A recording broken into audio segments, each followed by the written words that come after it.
Have you ever come across an image of an unfamiliar object or a person and wondered what or who they were, but never knew exactly how to know it? This is where image reverse search comes into play. Now you can either do it using Bing or Google search engine, or you can as well use your mobile device. Now in this video, we're going to look at how to do a reverse search on Google or on Bing. Now if you're on Google, the first thing that you want to do is open your browser and ensure you're connected to the internet and type lens.google.com. Then you press enter. Now this will open for you a page where you'll be able to upload an image or take a photo if you are using a device with a camera. Now in this section we have the option to upload a file. If I want to find where and a source for any image or know a certain image name, I'll just tap on upload a file here, and then I'll just search a random image here. So let me just scroll down and look for like an image that I can search here. So I'll click on let's just take this here and then open it. Now when you open this, you can opt to search for a specific portion of your image or the entire image. Now you see the pre-selected section is this here, and it shows the places where this image has been used. It means it was extracted from maybe some icons within a platform.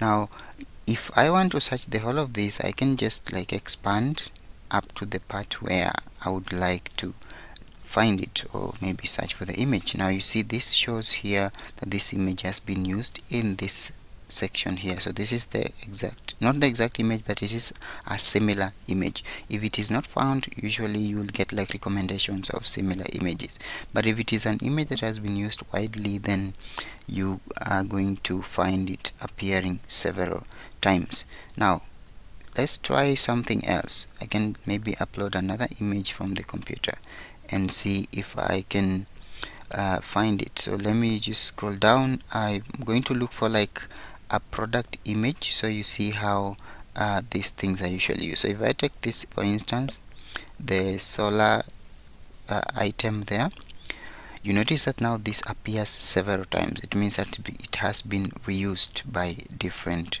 people.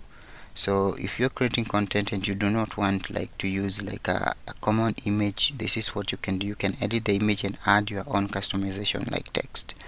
Now the other engine that you can use is Bing. So I'm going to minimize this and open Bing and show you how to do that.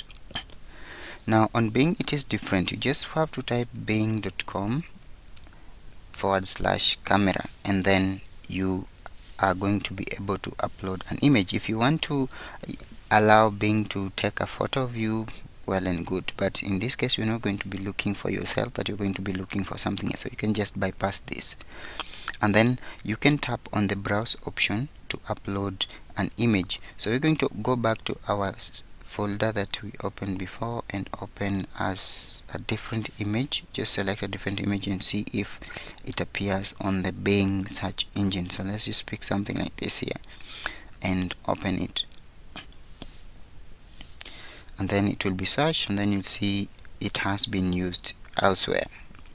Then you will have found like the number of times the image has been used, and if you want to use it on your own website, you can still customize it, make it like specifically for your site. In most cases it is advisable that if you're using images, you just take your original photos, because in that case you'll be like the original creator and your content will be unique, rather than using free stock photos which have been reused multiple times.